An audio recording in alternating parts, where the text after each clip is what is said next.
What is up, everybody? It's Dr. Vibe here, host and producer of the award-winning Dr. Vibe Show, the home of Epic Conversations, and I'm the host of Epic Conversations, 2020 Best Podcast News Award winner, 2018 Innovation Award winner given out by the Canadian Ethnic Media Association. I also host the only online conversation in the world for dads and fathers that's co-sponsored by Dove Men Care, and also by DAD, Central Canada's National Fatherhood Organization.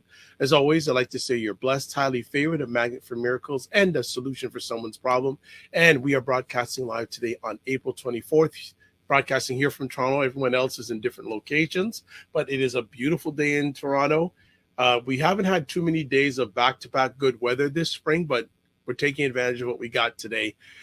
As always, Sunday afternoons around 5 p.m. Eastern Time, we do this thing called Black Canada Talking. It's an online event that provides Black Canadians the opportunity to give their takes and POVs on stories that are of importance to them. Every other week, we do our panel roundtable, and we are blessed and highly favored today to have three people who are smarter than me with me today. First up, we've got Elle Jones. What is up, Elle Jones? Hi, good afternoon. How are you? Outstanding. How are you doing? I'm good. I was hiking today, but it's not nice out here. It was actually extremely windy, but yeah. Well, how's the temperature going on out there?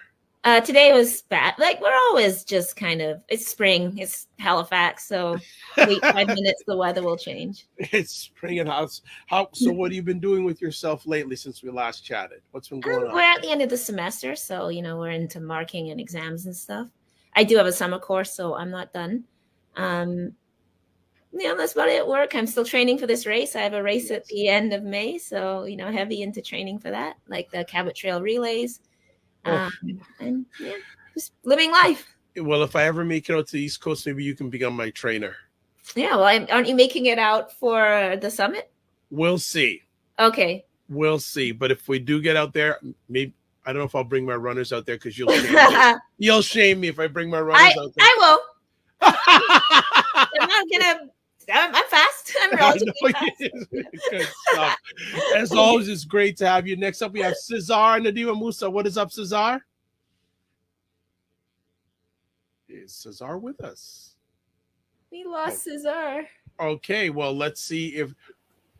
He is with us. Okay, Cesar, what's going on? How are you, man? I'm good. Hi, Brother Vibe. Hi, Sister L. No, I'm good. We can't wait for real spring, or maybe should I say summer, to be here. Yeah. Amid so many things going on, talks about some third world war, but also, and more importantly, I should say, inflation and the price of goods. And of course, we still continue our good work. A little shout out to some of my mentees. I'm thinking especially of one coming from a Black family that dealt with drugs, violence, incarceration, a lot of very much like a book script, and he's rising and probably getting his first career job, moving back to good environment. So it takes years of work, but and I don't take the sole credit, but this is a reminder to our community not to give up on our youth. And it can take years of work, but it can absolutely be worth it to create the young women and men, adults of the future our community needs. Wonderfully said. And just to add on before we get Roger with us, I was having a conversation live on Friday with a gentleman who has a Black research firm and has done work with organizations like the World Health Organization. Of course, he can't get anyone from this country to pay attention to him who's Black, but he said a very interesting fact that the average age of a Canadian is around 46 years old, but the average age of a Black Canadian is 29 years old. Mm-hmm. So that was one of the very many interesting facts. And I'm having this gentleman come on in the next few weeks because the amount of data that he has about us is crazy. But for some reason, Black organizations don't want to pay him any mind in this country. But that's a whole other conversation. Next up, Roger Dundas, co-founder, publisher of BuyBlacks.com, Canada's #1 online magazine. What's going on, Roger? Ouch. So much going on. It's year-end work. Yes. So unlike Elle, I'm not going hiking yet. Not quite yet. I'll get there. Hopefully this weekend we can get some outside activities going on and some cycling and stuff. Get the bicycles all tuned up. Good. Family is good. Yeah, the family's wonderful, man. Wonderful. They're amazing. Or as you always say to me, they're better than you. Much better. Okay. I'm the one getting up at 6 a.m. while everybody's sleeping till 8, 9 o'clock, and something is wrong. We all go to bed at the same time. Well, good stuff. Thanks for being with us. Well, folks, we're just going to go right in it today. So many people may not know, but there was an article put out on the Medium platform about the Black North Initiative. And if our producer can put it up on the screen, we're going to spend the first part of our conversation, people giving their takes on everyone has somewhat looked at the article who was on the screen here. I'd like to get everyone's takes on it. The article is called Winter is Coming, the Peril of the Black North. And let's just put it this way, folks. It's not complimentary of the Black North Initiative. So I thought it'd be great to start off today's conversation. I know everyone has taken a look at the article. I'd just like to get your thoughts on it. And Black North Initiative is one of the many organizations that serviced in the last 2.5, 3 years, claiming to want to help Black Canadians. I'll leave it at that. Who wants to jump in first? Go ahead, Al. I want to go. But I think the first thing to say is that the issues that this article addressing, while it is critical of BNI, and I have been critical of BNI publicly as well, I do think it's important to say that the critique also has to land on government and the state, right? So in many ways, this is representative of a certain state of affairs in Black Canada, both historically and particularly post-2020, that does not solely rest with BNI. And I think we would be mistaken to only single out BNI and say, these people are doing this as though it solely rests in one person or one organization. So what I mean here is, of course, and I have sitting on my desk right beside me, so I'm all citing it, Rocky Jones Revolutionary, which is the autobiography of Rocky Jones. And in that, he speaks about BUF, for example, Black United Front, which was an organization formed in Nova Scotia in the late 60s, particularly in response to the destruction of Africville, where Black people realized that we did not have the political power to stop that from happening, and that clearly we needed to organize across communities, right? So we have this big Black family meeting, and people decide we're going to create this organ. And that is immediately co-opted by government. So the minute we're talking about 1968, this is the same year as the Congress of Writers and Artists in Montreal. This is a great year of mobilization across the globe and in Black Canada. And then, you have Black people on the ground mobilizing to create a political organ for us. And the government responds by throwing money at, conservative Black organizations, investing in gatekeeping, creating their own organizations to effectively crush a grassroots movement. So this is historical. Throughout our history, whenever Black people hit the streets and start moving and start agitating, and we all collectively start having a consciousness towards, our injustice and race that's being shared, there's always a response by the state to select out groups or people or whatever it is they need to do to essentially repress that. And we've been particularly seeing this happen since, of course, the BLM era, whatever you want to call it, the era of the movement of Black lives. So one thing, I think it would be unfair to BNI to say, as if this is the only thing that represents that, right? This is happening across the board. And the term for it is racial capitalism, which is a term from at least the 1970s onwards, which is the idea that capitalism will always use race. We've always been tied to capitalism, right? The development of racism and capitalism are hand in hand. Slavery funds the development of the so-called developed world, right? So there is no slavery outside of capitalism. It's the theft of Black labor to build up the capitalist system. And of course, within that, you see how when convenient, the elite or the powers that be will use race and racial division for their own ends, right? So an example of racial capitalism is universities that will put their one Black student on their website and make it look like they're diverse. And there's actually been lawsuits won by Black students when they were photoshopped into these pictures, being I was not in this thing at all. You can't do this. So that's an example of racial capitalism, where institutions that are powerful will use Black people or other racialized people in order to make themselves appear progressive or inclusive or whatever, but it's about them, it's not about us. So it's never about the well-being of the Black person, the uplift of the Black community, our economic well-being. It's about power protecting itself. So what's being identified, and I know this is a long intro, but I do think this is important to say. I'm sorry, guys, I'm giving you like a lecture. No, we're fine. Go ahead, go ahead. Keep going.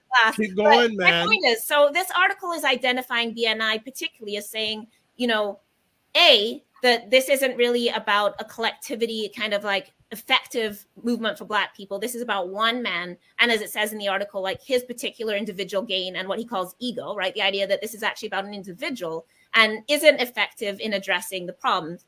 But B, and the part of the article I obviously have more of an issue with, is that he attributes this to what he calls wokeness, right? And we're seeing a lot of this, like this industry of kind of anti-wokeness where everything's like, oh, the woke. But it's an ill-defined term. Like, what do you mean by the woke? It means everything from, trans people to political Black people to like the Democratic Party. Like, it's not a well-defined term. And people tend to use it to mean anything I don't like politically becomes woke. So my point of all this intro was to say, this isn't wokeness. This is racial capitalism and neoliberalism. Like, we've been critiquing this for like 50 years. This isn't woke. There is nothing woke about Bay Street. Nobody ever claimed Bay Street was woke. Young Black activists wearing BLM shirts or whatever you're, calling woke are not promoting Bay Street. In this attempt to kind of lump this in with a particular conservative critique of wokeness, he cites McWhorter and Sowell, who are like conservative Black figures, who have a critique in general of the kind of idea of speaking about racism and anti-Blackness, which, they claim is really just an elite project that falsely manufactures a kind. I'm giving this isn't a very nuanced discussion, but this idea that people see racism where there is none, people are just invested in talking about racism in these particular ways for their own ends. Without a critique of power or capitalism within that, right? So he's calling this wokeness. And BNI is not about wokeness. And this is where I'm like, I really have an issue, is in all of this article, he cites the Globe and Mail reporting, for example, that revealed that nobody who signed the pledge met their demands. So the pledge is like, you need to have 3% of your board needs to be Black. And Globe does a very simple investigation where they contact the companies that signed the pledge and how much progress have you made on diversity? And nobody's made any progress. People signed the pledge and then nothing happens. But the Globe and Mail actually cites reporting that Desmond Cole and I did months before. So almost a year ago now, Desmond Cole and I wrote 2 public articles critiquing BNI. And when we did this, we got, as usual, a huge amount of backlash for being hateful, for burning down the community, for not being unifying. And our critique was exactly this. So a year ago, we made the critique that this is not about serving the needs of Black people. In our first article, we talk about how they accepted a huge $1 million donation from Prem Watsa, who's also on the original founding group of BNI. And he is the largest investor in predatory bail bonds in the US. This is the bail bond industry that extracts hundreds of millions of dollars a year from poor Black people and communities, predatory bail bonds. So setting bail at, $500,000. Like Khalif Browder is an example of this, right? Where Black people are sent to jail. There's impossible bail bonds. You go into the prison complex. And Prem Watts has been facing a campaign for years from the ACLU in particular on Color of Change to divest. That money is invested and given as a gift to Black North Initiative. So in our first article, we just asked a simple question.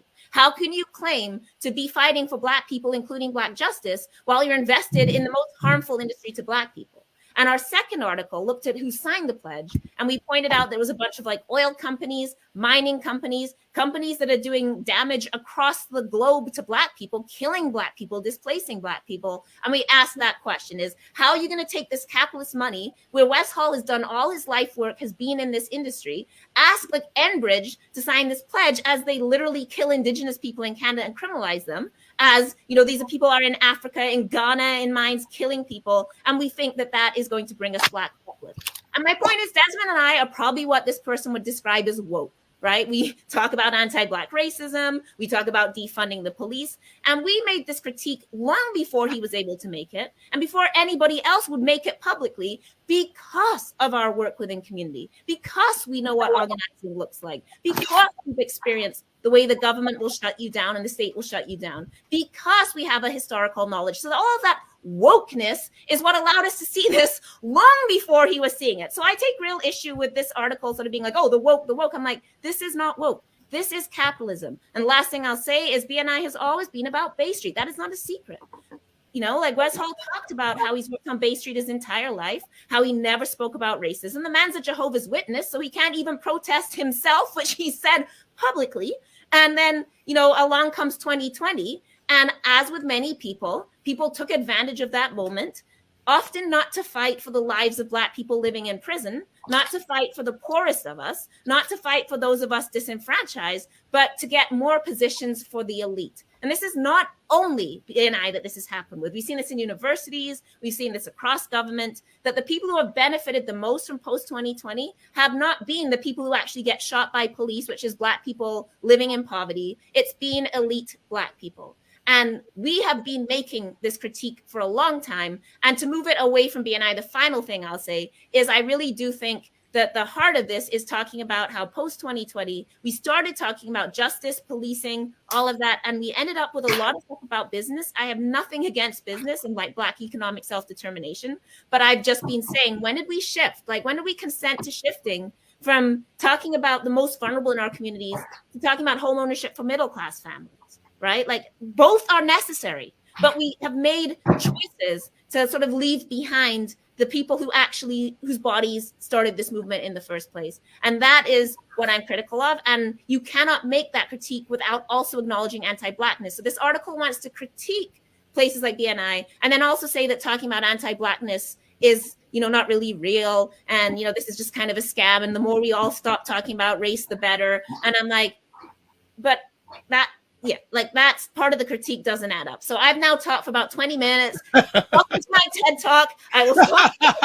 Everybody else can talk. But obviously I have thoughts about this. And I feel like having done this reporting a year ago, I get to claim reporting privilege and say, I told you so. I told you so. So stop getting in my inbox and threatening me when I tell you things, because a year later, everybody will say that I'm right. So thank you. Apologies. Wow. Please don't hold back. I want you to tell us exactly how you feel. I feel like you've left something out.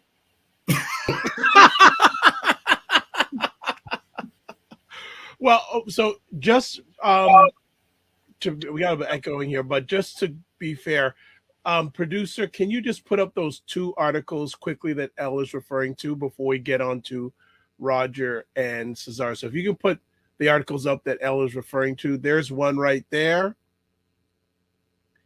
And then there's the second one. So both those were done almost over a year ago, Elle? Yeah, last year in May. I think it's May 6th and May 2012. Well, 12th, May 12th. All right. So if you just put up the other article again, so people, you can reference those articles, the titles are and there. I mean, the last thing I'll say is also, it's interesting that once Globe and Mail said something, people felt they could, because like white people were saying it. Well, one of the authors isn't white, but you know, like a white mainstream organ was saying it. But when Black people say it, it's illegitimate. And that tells you a lot about how our community will say we want to need Black media. But then when you have Black reporters, people don't want to take it seriously until white people say it. As you know too, Dr. Vibe, you know? Okay. Tell me about it. Go out. Well, who wants to jump in after Elle's TED Talk? Cesar, Roger. Go ahead, Brother Roger. Go ahead. You're Elle, there's some real critical points that you made there about the especially about the organizations that are supporting it and the damage that they've been doing to the Black community. I'm going to take a different approach to it, right? I'm going to take a completely different approach. And the reason why is because I read the article in full, and I was like, whoa, wow, he really decimated this guy. I mean, it's like he really had to be in his bonnet for Wes. I don't know Wes personally. I've never even had a conversation or an email with him, which is strange because we are byblacks.com, and you'd imagine at some point we would connect with different leaders from different nonprofit organizations, but that's for another conversation, right? So what I like to get into is the objective of the organization. I gotta say the objective might be somewhat honorable. You know, choosing my words very carefully. Might be somewhat. When I look at the playbook, right, and the playbook talks about creating equitable development opportunities for retention and promotion. You know, building pipeline and equitable hiring process and eradicate racial compensation gaps, blah, blah, blah, blah, blah, right? But, in the previous conversation where I was on this call, I've told you about the recruiting challenges where you're not really getting Black people in those spaces anyway, because it gets shut down right from the recruiter, right? So, it's honorable that you have this pledge and everything, but if you already have a system that is really just stoked in anti-Black racism, then the gatekeeper is already there to protect that system. So, the CEO could go and sign whatever they want to sign, but it's not going to change because one man or one signature doesn't do it. And it's not just the BNI. I've seen it in other industries as well. I think where Ian is working with BDRB, breaking down racial barriers in the music industry. I mean, it's hard to eliminate racism in a music industry that most of the venues and spaces and contracts are owned by white people. It's, how are you going to get an upcoming artist on the stage? But coming back to BNI. So I made a few notes. There's a few notes. And something happened recently. I got to say, it was a very interesting thing. But first of all, I don't even know what BNI's connection is with the Black community, because I don't see them in what I would call traditional spaces where conversations are happening. And to your point, in the grassroots community. So I consider myself a grassroots person. I'm not an elite. I don't consider myself one of the elite because I don't get invited to certain spaces. So El, you and I we're on the deny list. We don't use the term, delisted. We're on the deny list, right? So we need to get on the allow list. Sure, that's how that's going to happen. So that was my first observation, just from a looking on perspective. How is it integrated with the community? What organizations are they working with? I believe they're working with the BBPA. I believe so, but I don't know much more about who else they're working with. I don't know. Right? I've never had a conversation with a man. What I do know, though, is that BNI has never advertised on buyblacks.com. So everything that you're doing and everything that you're connecting with the Black community, you don't feel like advertising with the top-ranked online magazine for Black Canadians is where you should put any type of promotional dollars for anything any workshop or anything that you're doing. And I scour Black media, and I don't think I've seen any type of advertising in any Black media either. I'm just saying, right? So that's something I can say for sure. It's never happened. The other thing too is that when they pitched us stories, the stories came from white publicists. Wow. Let's just stop there. Let's just let that marinate. It's not the first time. I mean, it's okay. I think a Black organization can use whoever they want to hire. But when the messaging is really core to, advancing some type of Black cause, you'd figure that you'd find somebody who is very intimate and understands the nuances of the Black struggle, which would mean, use any one of the 15 or more publicity firms that are run by Black people in Canada. There's more than that. Ed, I think there are more solopreneurs, but there are a ton of agencies, like established agencies, with very competent publicists. So that's just my little observation. The other thing too is that recently, I guess somebody sent me this email. I found it very humorous that Ben Mulroney was conducting some. I think he was going to do it. Correct. Town hall. There's a new, banking or finance organization. Orchid is called, and I think he's a chief technical officer. And he's gonna do the listening sessions with Black people. Ben Mulroney. And it's in collaboration with the Black North Initiative. Now we did look at Hell's face. Yeah, I think we did a little bit more digging. I'm just gonna validate the digging that was done. So I am on the website. I'm just checking. There's a guy on the board called Mark Mulroney. I believe it's his brother. I believe so. So again, there's tons of competent, well-respected DEI consultants that I think could engage in this work and would get better responses from the Black community, and would be sensitive to the nuances of the Black community. But that's not what's happening, right? So I mean, those are just my little observations of it. I won't even get into the whole West story because, as a friend, Ed and I, we were having dinner recently with another friend. And that friend, who will remain nameless, said that, you know what? I'm running an organization. I'm not putting my face on any goddamn billboard to promote it. Well, also, he doesn't put Black people on his board. I wasn't even going to mention the fact that of the 20 faces that I saw on this, 20 or so faces, I counted them. There were 5 for sure Black people, and there was one person I wasn't 100% sure. And then if you look at Kingsdale, it's him, and the only other Black person, at least last time I looked when I was doing research when we were writing about it, was the lawyer, who isn't really technically supposed to be on a board anyway. So Wes, and this, sorry, I know I said I'd shut up, but like, no, please. The whole, and this sort of shows you the problem of saying 3% of a board, because that means like one Black person. So Wes can be on his own board. He's hitting more than hitting the target, right? Because it's like more than 3%, and he doesn't even have to hire another Black person. That's so incredible. This is kind of the problem with the whole thing. But and again, you want to give people the benefit of the doubt. And as I said, when I look at the playbook for BNI, it is amazing if it was being done. If I felt like it was being done, I don't know if it is being done because I don't have any evidence to show that it is being done. But it was written by white people. The playbook. I'm talking about the playbook. Yeah, the playbook was outsourced to a white firm. Yeah, there you go. All right, so. So these are some of my observations. I'm just looking on, and I'm sharing some lived experience that I've had with the organization, right? So that's just kind of surface.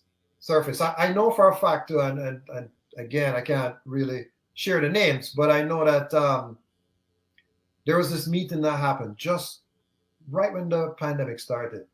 And there was a conversation. There were some government officials there, and I believe Wes was there. And there was a person who remained nameless, but that person runs an arts organization. They were in the same room, and they were talking about, trying to get spaces for, Black community organizations. And Wes summarily just shut her down completely, So much so that that person, I believe, walked out of the meeting at that point.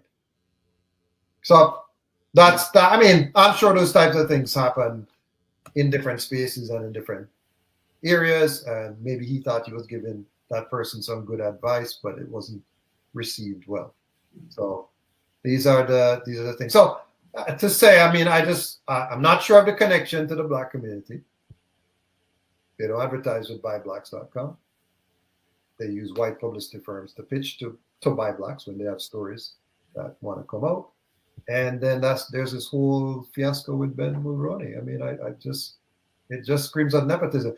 Don't forget that Ben Mulroney's wife was the one that came after Sasha Exeter and then had to apologize. And also, didn't Jessica Mulroney say a bunch of racist stuff? That's his wife. Okay. All right. Yeah. So okay. It's his wife that can't. Yeah, exactly. Okay. So it seems odd that Ben, is doing DEI work today. I don't know. I mean, maybe he always had that heart inside of him, but he didn't strike me as that type of person because I've met him. Okay. Before we bring on Cesar, there's a comment here. Marlon Stevens says Kingsdale did not hire a lawyer until after he founded BNI. So I don't know if that is true or not, but Marlon's hire the lawyer or appoint him on the board. Didn't hire the lawyer until after he founded BNI. So Marlon is pretty wary of his stuff. So I'll leave it at that. Cesar, what you say? No, thank you. So allow me first, I just want to state two things before starting. Number one, allow me, with respect to the article, well-written article, by the way, very much good Queen's English, if I can put it that way. Allow me to skip the BNI part. Sister L addressed it well. Absolutely, there are issues.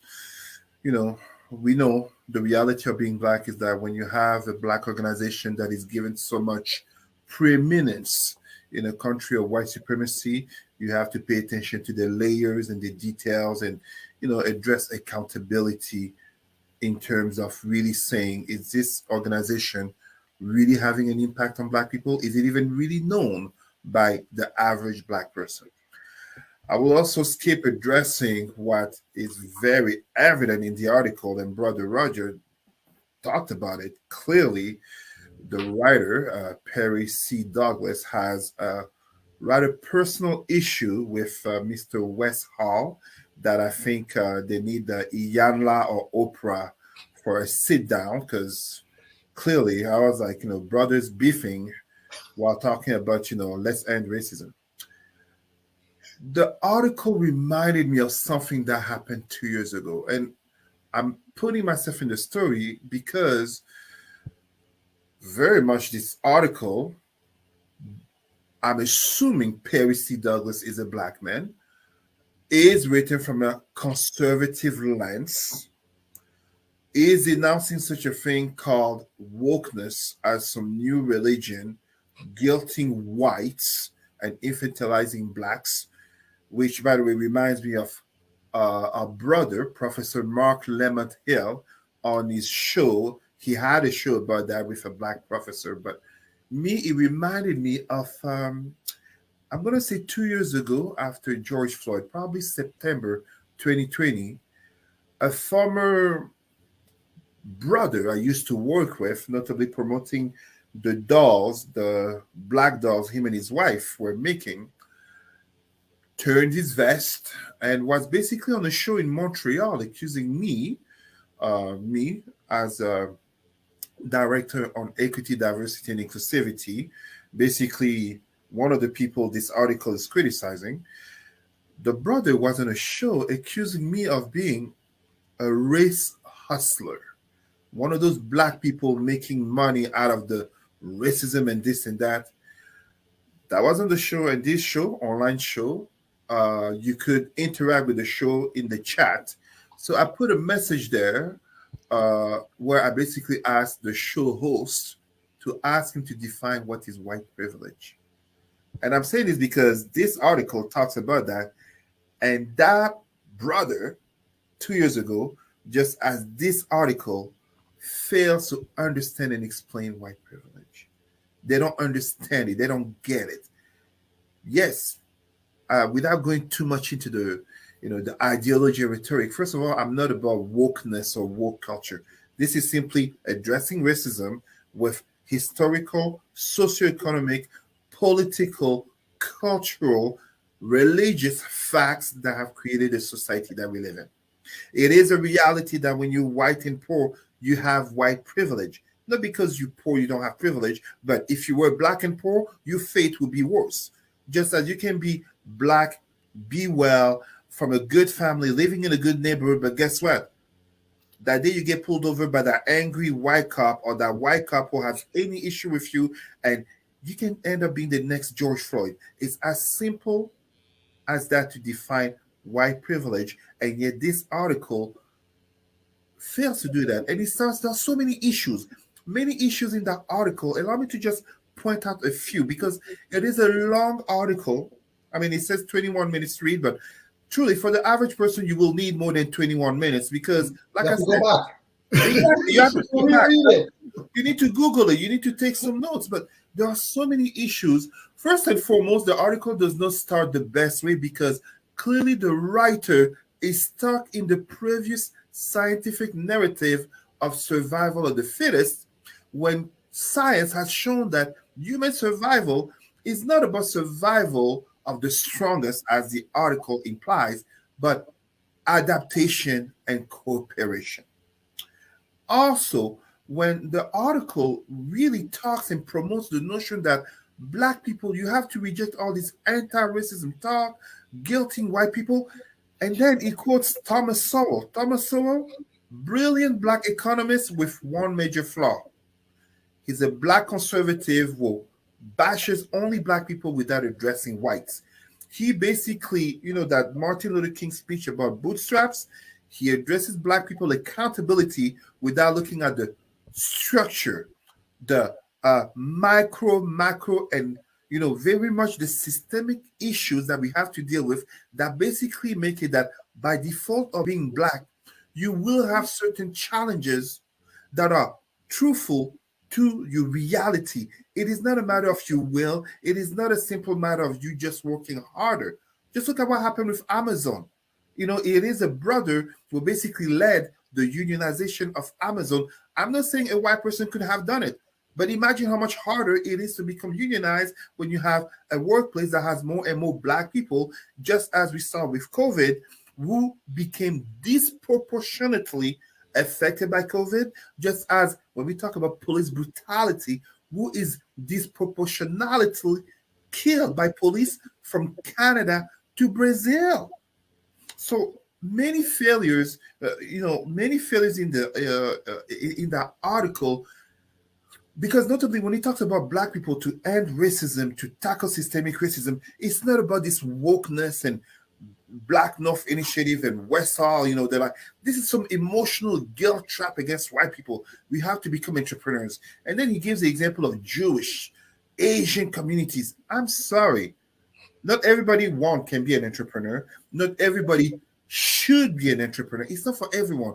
Those other communities, because I also talk about Jewish communities, Chinese communities as, yes, they can do it. We black people can do it.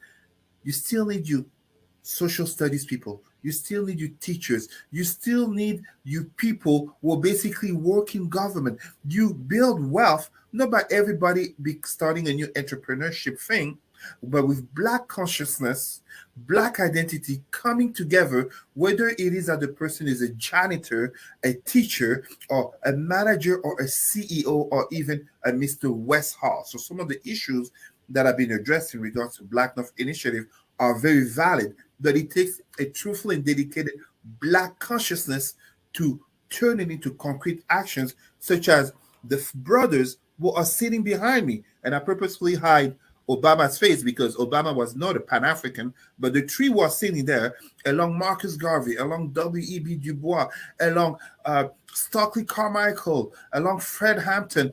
It starts with that black consciousness that this article absolutely fails, thinking that it gave a great example. The American billionaire Robert Smith paying off the debts of X amount of students to the price of, I think, $34 million as part of a larger $1 billion initiative. Where does that come from? If that doesn't come from black consciousness, it doesn't come from an understanding of history, socioeconomics, the impact of so many etc. things that impact the realities of black people, into the fact that, as I explained, the majority of black students, teenagers, they don't know who the richest black person is in this world. It's not because of a failure of understanding economics. It's not because of a lack of desire to become an entrepreneur, but because the black identity is stifled, not just in the schools, but even in the household, because of integration, because of very much even what this article does.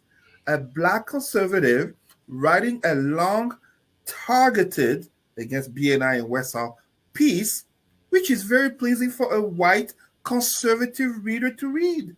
This is beautiful. That's why, for example, he quotes Thomas Sowell. White conservatives love Thomas Sowell.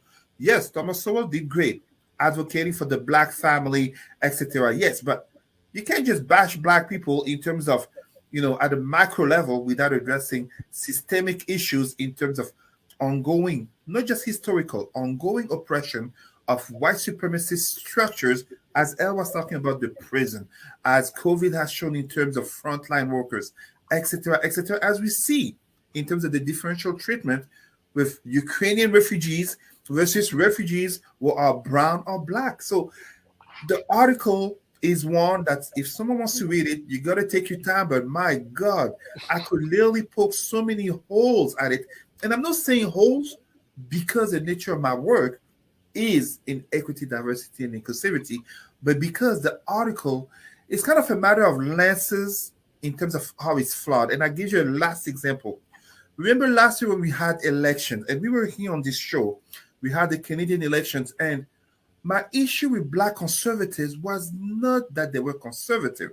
If we really are honest, Black people as a group are overall more conservative than they are liberal. 100%. But absolutely. So my issue is not Black conservative, therefore I have a problem with you. No, it's not because you're conservative. But in the Canadian elections of 2021, my number one issue with Black conservative is how do you manage to be part of a political party and to vote for a man, Erin O'Toole, and maybe this year will be Pierre Poilievre, who does not recognize systemic racism that impacts you directly with all proofs, documents, and facts. This is not a matter of denial. It's like imagining a Jewish person who will vote for a party that denies anti-Semitism. We can't even imagine that, but we have, just as this article, Blacks who are conservative will deny systemic racism because of what? Because they've made it. It's very much hypocritical for me, and I cannot condone this article. Whatever issues he has with BNI and Mr. Westall, honestly, they need Oprah, they need Iyanla, they need what's his name, Jerry Springfield or whatever his name was. Springer. There you go. I have some questions. The red table. They need to The come red- to the table. The red table. Oh The red no. table. I mean, the interesting thing about the example of Jewish people as well is Jewish people are sort of being held up against us as this like successful community. They got so much But Jewish people government talk help. about history all the time. Holocaust Absolutely. education is mandatory. We were talking about passing a law in Canada to make Holocaust denial a crime. Jewish people have all kind of Jewish organizations. So this idea that like you guys just want to like whine about anti-Blackness and Jewish people, I'm like, Jewish people talk about anti-Semitism like all the time. The IHRA definition is like you can't even talk about Israel. So since when did Jewish people not know their Jewish identity, not advocate vigorously for that identity and their politics, and constantly advocate to government around their interests and particularly around anti-Semitism? Like, how is that? Like this idea that Black people stop whining because you guys just want to talk about all this injustice, unlike Jewish people. Jewish people talk about historical injustice all the time. The Holocaust, which we should. I'm not saying we shouldn't, but I'm just saying, like, why can Jewish people talk about the Holocaust and we can't talk about slavery? And if I may add, two important points. Have Black people gotten reparations for slavery and colonization? Because something like about 80 years after the Shoah, the Holocaust, Israel and Jewish people still get reparations from those nations such as Germany, France. The Jewish community in the United States is the most educated and richest minority in the world. It is not accidental that whether you are a Democrat or a Republican presidential candidate, you go to the Jewish Defamation League and the Jewish basically main organization to preach, to speak, to give speeches over there. Even as when you're Republican, it is known Jewish people vote 75 to 80% Democrat. Yet even the Republican candidate still goes over there to give speeches to AIPAC because of the power relations there. And another thing, how often do you have Black conservatives, people wanting to trash on addressing systemic racism, addressing Black organizations that are trying to combat racism, when they give the Jewish example? Are they there to talk about the fact that up to 1/3 of Jewish children, Israeli children, live under the poverty line? Do they address those systemic issues? Do they talk about the Hasidim population that's 90% living in poverty? They don't address those things. They actually fall into anti-Semitism of giving that powerful Jewish image of success in order to bash on Black people and say, you got to build yourself by the bootstraps. And as Emeka said, but you're missing the whole picture. It's not just a matter of the individual will. It's systemic. So this article clearly fails to understand anti-racism, systemic anti-racism, whatever the issues with BNI and Westall, that's personal for the writer, but truly, truly, lots of problems in this article. you know, there's something that the article touched on that I found interesting, because it made me think a little bit more. Let's dig a little deeper into this. So he said that, you know, Wes is on Dragon's Den, and most of the people who go on Dragon's Den are not black. So therefore, by virtue of that, most of the companies that he's invested in not going to be black. Let's go again to Kingsdale. Is that the name of his company? Right. So Kingsdale is investing primarily in companies that are not black owned. So it begs the question: do white owned companies or non-black owned companies make your investments more money? Right. And therefore, is money or community the priority? Because one of the things I do agree with the playbook, not that it's being done. Remember, I said I don't know. I don't have any evidence that it's being executed. But you know, I'm a big believer in business and economics as the driver for freedom. Because when you have your own money, you can make your own decisions. When you don't have any money, you have to rely on somebody else for it. You don't have the power. So it comes back to the power. So, question, you know, is it that this person who I've never met before is investing in non-black owned companies to make a profit to try and help the community, or is he just to help himself? Is it money or is it community? Let's just not forget that, as my father told me, you can have all the money in the world. He gave the example of Mike Tyson. You can be rich and famous, but if you don't have your head at the right place and your heart, aka sense of community and identity, at the right place, all the money can disappear and you can find yourself poor and struggling. Right. When you don't have money, and even if you just have a little bit, having a sense of consciousness, the brain, a sense of identity, a sense of community, you will grow, you will prosper, and no matter how many times you fall, you will get back up. The other thing I wanted to say was just transitioning into perhaps some other topics, but so one of the programs that BNI has been doing has been like the home ownership program, right? Which is this idea, like the truth that Black people, you know, have trouble with. We don't have the intergenerational wealth that allows us to accrue capital through home ownership. We can't make that investment because you can't afford it. And so much of our capital, of course, is tied up. You have the mortgage, you know, you property ownership, etc. Right? So that is correct. And BNI partnered for this program with loans.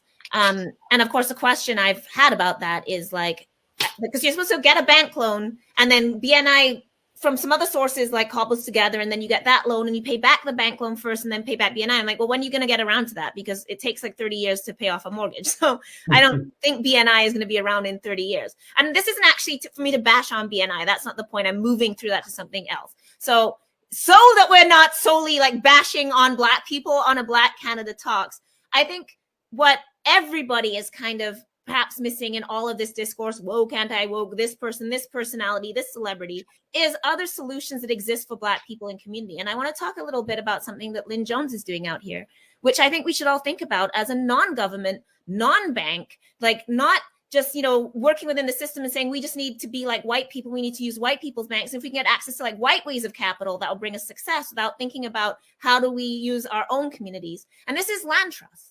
So Lynn Jones has successfully created, so Dr. Lynn Jones is Rocky Jones's sister, but let's not know her that way. She's also the first Black woman to be on the executive, elected to the executive of the union in Canada, the 100th Black candidate for the NDP federally.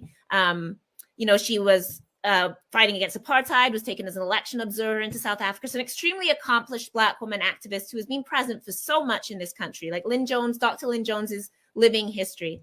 And what she's done is created a community land trust for the Black land in Truro. And I think we should be thinking about this kind of stuff as a solution to home ownership. So what we do is collectively pool the land. And this begins, actually, this is Black people stuff. The first land trusts were in Georgia, and it was the Black community. And it was to protect and promote land ownership within the Black community. So people who have more land donate their land. And so we collectively, instead of having one person with a huge yard and one person with no homes, we all put our land together and then collectively develop it. So we could build affordable housing on our own land. We can build businesses that don't have to pay, you know, rent into the white community on our own land. And then that wealth can be going back into our land trust to promote community. We could build our own schools on our land. We control the land, and then therefore we control what's on it, and it's collectively owned. So it establishes the community. We're bringing our wealth and expertise together, and then we won't see our seniors selling off their land because, you know, some shark is conning them, because the community holds the land, and then the land can't go to white people when our land becomes desirable, because it goes back to the community, and then we get to collectively assign it. So these are the kind of solutions that we really need to be thinking about, that aren't just like, let's Trudeau give us loans that we're going to have to pay back, right? That we have wealth in our community, we have land, we have all kinds of things, and like Black people also do need to, and where I will agree is not that like, you know, racism doesn't exist, but we also need to stop internalizing that and believe that we're always the most wretched, the most deprived, the least powerful. Absolutely. Everybody else can do things. Look at the Chinese, and we don't need to say that. We can look at us. Look at us. Look at how we have created so much and innovated so much. Look at our expertise. And the problem is, as we talk about all the time, is our expertise flows outwards. All of our wealth, all of our intellect, everything we create goes to benefit everybody else except us. So our solution is to like start putting that into community. So to say in a positive way, those kind of solutions from our elders, from our history, we can do these things. And we really need to start thinking about these kind of solutions. So shout out to Lynn Jones for her work doing, I think it's the second land trust in Nova Scotia. Hammonds Plains also has one. And I hope that Black people, especially if you're like in a rural community, you can pool your land and we can really use it. So these are just some of the solutions. And I just wanted to say that as well. So yeah. I'll just jump in really quickly. There's a request in the comments. Can you provide more info on the land trust? Do you have any more information on that? Yeah, well, you could perhaps have Dr. Lynn Jones on to speak about it, because she's telling me all about it. Yes, let's bring her on. Bring anyway we can, please. Yeah, basically she got funding to actually, and then you like basically you actually establish a trust, right? So it's a legal entity that's owned by the community, and then it's administered. So there's like people that now she's hired, like Black people, that then evaluate the land, look at it, and then you can like economically survey your own land in your own community. And she's also working with the Indigenous community to also like, you know, have that blessing, because we know that this is also Indigenous land, and work together. And it's completely, if we can think this way, we can reshape our own power and our own base and our own money, right? So you should have, I'll give you Lynn's contact, and you should please have do. Dr. Vibe, you interviewed a lady that purchased 100 acres of land. There's a couple, yeah. There's a couple right. in Southern Ontario that have bought 100 acres of land in the Niagara Peninsula area in Southern Ontario. Right. So it's a similar concept, I believe, where you can buy into the company that owns the land, almost like a co-op, and benefit from whatever development. So I'm not sure what they're doing with that land. Are they going to develop it into yes, homes, yeah, or in fact, I've got to get them on Black Canada talking to chat about that, because we need to hear from those people what they are doing, because they need to get that message out there so we can put it out there. The only other thing I'm going to add is that when it comes to wealth, and I've said this a few times before, the greatest form of wealth in Blacks is the family. The Black family is the home of all wealth. So if we don't got our families right, we're not going to get our wealth right. Roger, go ahead. Roger or Cesar. I just want to add, and Sister Elle was talking, she's absolutely correct in terms of ultimately, yes, there is a matter of looking at us in terms of kind of like FUBU, you know, for us, by us, because the problem, but as well the solution is within us. Whether we talk about the brain drain of Black intellectuals, you know, not just Africans, but, you know, even when we look in terms of the Caribbean, but even in Black communities, just as even we talk about the average Black person. So example, the average African risking his life in the Mediterranean to come to Europe that has been sold to him as a paradise. He's leaving his land where in the basement of the land, whites, Asians, especially Chinese, are looking at resources to develop their own. So we do have all this wealth within us, in our land. We have all this potential. We don't have to just be successful in entertainment, and to make it worse, we're not even the ones who control entertainment. There you go. So earlier. Yeah. we have all of this in us, but as I was saying in terms of criticizing the article, it starts with that Black consciousness. It starts with that sense of, as Dr. Vibe said, it starts in the family. It starts in the home. I mean, I'll have to remember next show. I will show you some of the books for my daughter. She's not even 1 year old, but books about Black consciousness, about image, etc., etc., that basically make it that we can have Black children will become Black youth and Black adults who are Black centric in their identity, who are Pan-Africanist, and will basically understand it's not just about having money. It's about having money with a sense of identity and purpose to create intergenerationally.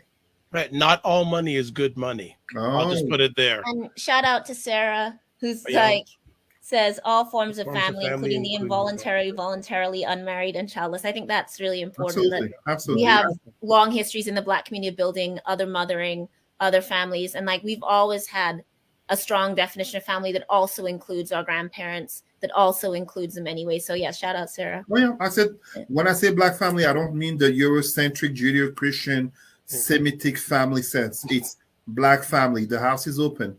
Your family.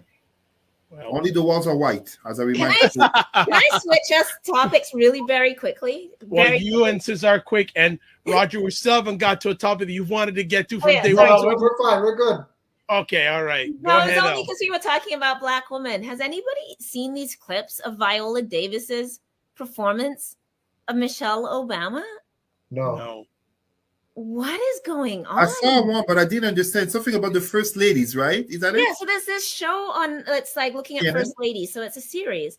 And Viola Davis, who's obviously an excellent actor, I think she's the most awarded Black actor in history with awards like Oscars and stuff. But she made the extremely strange decision to I think she's trying to do Michelle Obama's mouth, but she plays the role like this the whole time. And there's these clips on, and it's brutal. It looks like a parody. And then she has First Lady Michelle Obama calling her husband an N-word. And it's Michelle Obama wouldn't do that.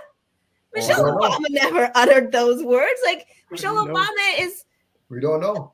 Classy, refined, but she said herself that she doesn't curse because when she was a kid, she didn't win best camper, I guess, because she cursed, and she made a promise. It's just very strange. I just wanted to raise it because it's setting Black female Twitter alight in particular, because people are what is going on with this performance? What is happening? So okay, let me give a perspective. I haven't seen it. I just saw a quick advertising on CNN, something First Ladies, and I saw Viola Davis as Michelle Obama.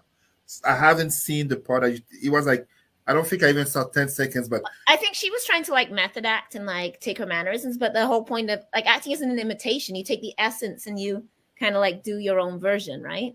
So I'm seeing somebody in the chat, David Click Cox, who worked with Ian on the Breaking Down Racial Barriers. Yeah, same. Yeah. And I'd love to know, how far he thinks those pledges have gone as well, kind of similar to what BNI did, because they did get a lot. I would say almost every major music label, not the label, but the industry, yeah. You're right, to sign this thing that they're going to do something about the inequities and anti-black racism. So I think you should have him on to see where that project. Him and Ian. Yeah, man. Yeah, the both. Yeah, I'm gonna reach out. I'll reach out to both. David has been on before. I remember he was down by the beachfront in Toronto. But I'll see if I can get David and Ian on to see where things stand now. So I will definitely do that. Really worked. Working a lot, man. Okay. He says we are done. Oh.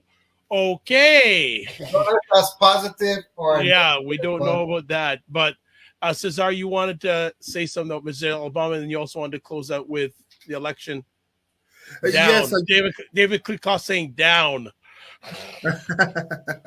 Okay, David, I'm reaching out to you and Ian. Good.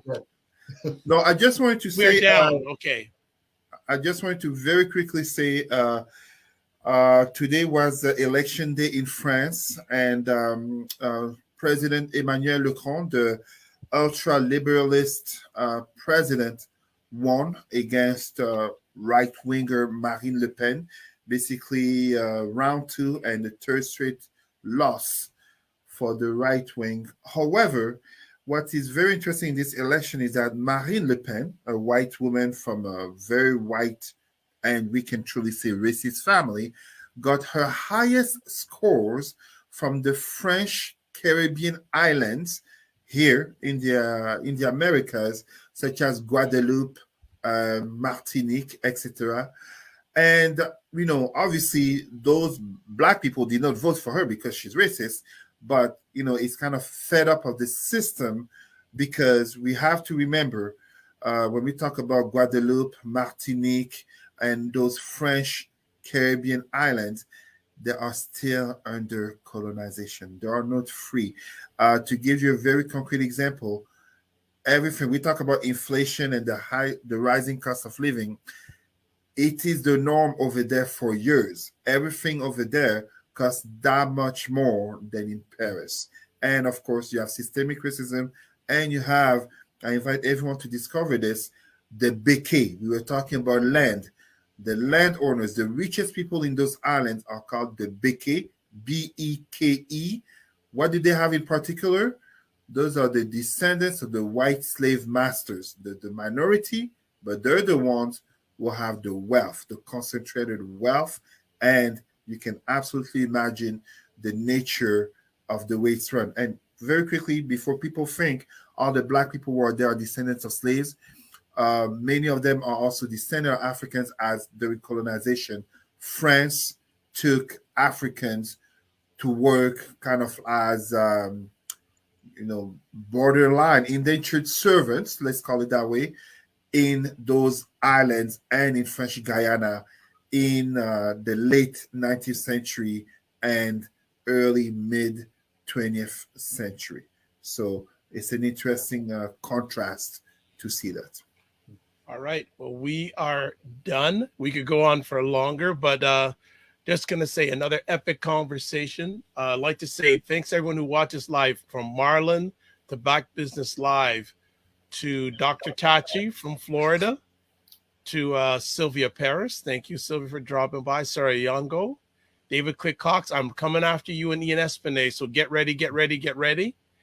Sarah saying the standard of living for the black masses in the Dom Tom is terrible. Those black Le Pen supporters might also harbor anti-immigrant sentiment. Good point. No, that's true. That's true. All right. So before we let everyone go, I'd like to say thank you and give contact information. First up, L. Jones, TED Talk ×5 today. And also, Dr. Vibe, I also just really want to thank you for hosting this space, because we know that we don't, it's very hard in the Black community to talk about issues in a real way, right? And you get backlash when you do that. So I think it's actually important to hold space. We have disagreements among each other. We're not always on the same page. Sure. And I think that's actually important for us to publicly have those conversations without it being, it's not malicious, it's not harmful. It's actually good for Black people to debate. And obviously people can disagree, but I just think that's important to say, because sometimes when we start talking about these issues, it reads as why are you bashing people? Why are you this? And it's not. These are actually really important political issues. And ultimately, of course, they're informed by the state and white supremacy. It's not coming from us. And we also have to keep that in mind. So we have to notice and critique so that we can get out from under that, right? But I just wanted to say that, because I think you do a courageous thing in hosting these spaces. Well, thank you. I've always wanted to create a safe and brave space for people who look like me. Some of them may not think like me, but I want to make sure that to show that there's many forms of Black. And I want everyone to come on here to have a safe and brave space. By the way, David saying thank you and look forward to meeting L. Jones in a couple of weeks to talk about you're coming to Fredericton. They're coming to the East Coast. Okay. So definite. And so, David, if you want L's contact information, reach out to me and I will get it to you. Next up, Cesar, any final words on where you can be contacted? I'm back on Facebook. My 1 month plan is done. I promise I will no longer post about animal rights. I learned my lesson. I tried, but no, honestly, I'm there on Facebook, Cesar, C-E-S-A-R, Remy, R-I-M-Y. And as I was saying earlier, shout out to my mentees from I'm not going to say their names, but the mid-20s in Halifax, in medicine school, to the one in his mid-30s in Paris, basically struggling but always rising in terms of trying to make it happen. So about all 10 of them, many of them are listening right now, of my mentees, I give them props. Thank you. And Roger, I hope we have you back because we still have that one conversation topic. There's more. There's more coming, man. Okay, all right. But I really am hopeful. I love to give people the benefit of the doubt, and I think that everybody has a heart. I mean, you don't want to start this nonprofit organization and put a playbook and trying to do some good. So in the back of my mind, I'm thinking, I hope Wes is somewhat like what Prince did. I just love that. When Prince died, we found out how many people he had helped, just quietly. Mm-hmm. Like he sent kids to school. There's a ton of stuff. So, Wes, maybe I'm hoping that that's what you're doing, right? You're investing in some black companies under the quiet because you don't want everybody to flood you for the money. I'm really hoping that's what you're doing, right? But you know what? We'll eventually get to the nonprofit conversation. People can find me on LinkedIn. It's the best place.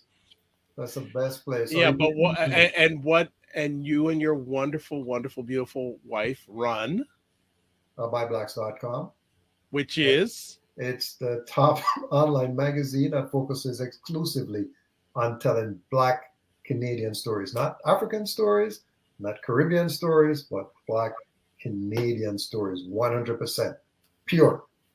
All right. Thank you all, because you're all smarter than me, and I'm glad to be in your space anytime you give me an inch or give me a centimeter. So I appreciate it.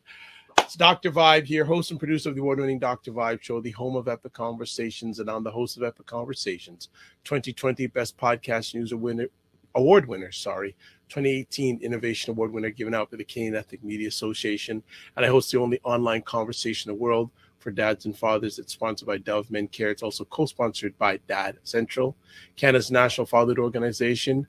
Also, if you want to catch me, you always can catch me here 5 p.m. on Sundays, Monday and Friday mornings, 9 a.m. Eastern time. I host the Morning Vibe with Ryan Knight, who is the executive director of the Afro-Caribbean Business Network.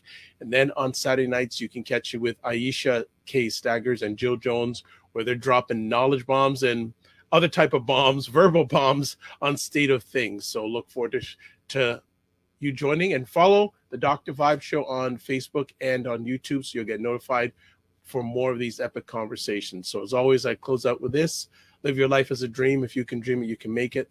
Sometimes you have to get small to get stronger. Block assumptions and aim bigger, aim better, aim higher, aim wider. Love, faith, and respect. Also, big thanks to BIA Media for producing another epic Black Canada Talking.